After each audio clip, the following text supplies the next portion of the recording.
straight out to Terry Sheridan, reporter with 1010 Wins, joining us out of New York. Terry, what happened?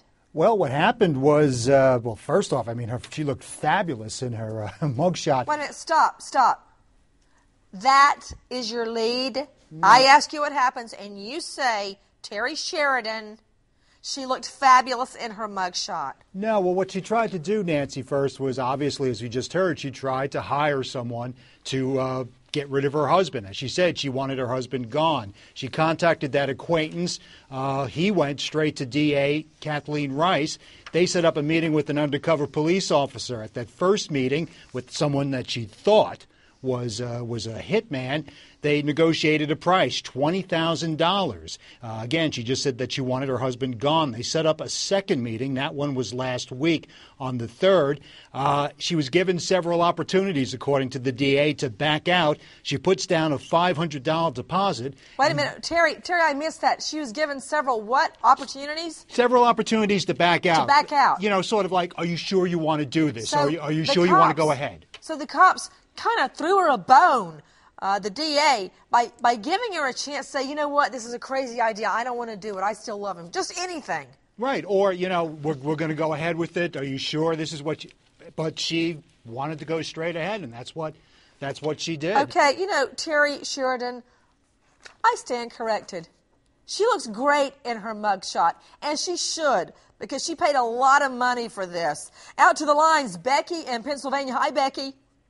Hi, Nancy. I had called you a couple months ago before Christmas asking my mom for your book, and she got it for me, and it was awesome. So I just wanted to tell you that. And, Thank you. I have a question for you, though. Okay. I was wondering if she has any kind of motive behind this. Like, was there anything as far as, like, domestic things going on, like abuse or anything, or...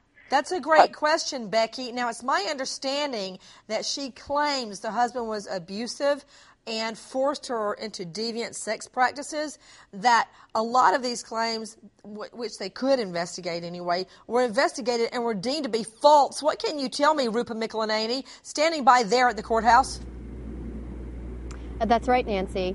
She alleges her former defense lawyer, who's now stepped down, she has a new defense lawyer out here in Mineola. I'm here in front of the courthouse. They appeared 2 days ago in court and with her new attorney, and this new attorney has remained very silent about these allegations. But the old attorney alleges sex abuse as well as possibly child abuse, but these are unsubstantiated at this time. So when did she make these claims, Rupa? Were they made after she was busted for planning a hit?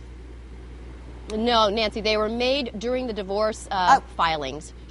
During the divorce? In the last 1.5 years. She sat on alleged child abuse claims until it came time to draw the line down the mansion and divvy up the assets. Then suddenly he had abused the children. Am I getting the picture correctly, Rupa? Absolutely, Nancy. And not only this, those allegations were investigated by Child Protective Services, and the children were interviewed, and they said there was no abuse going on. Okay, Rupa, while I've got you there in front of the courthouse, she had 4 children. What are their ages? Do you know? The two minor children that are still living at home are 11 and 16. The 2 older children, I believe, are in college. We do not know their ages. So all 4 of them are of an age where they could speak to investigators. Okay, Rupa, explain to me how the hit was going to go down, and who was she talking to, Rupa, when she was trying to plan the expression she'd wear on her face when cops showed up to tell her she was a widow, her husband's dead. Instead, they busted her.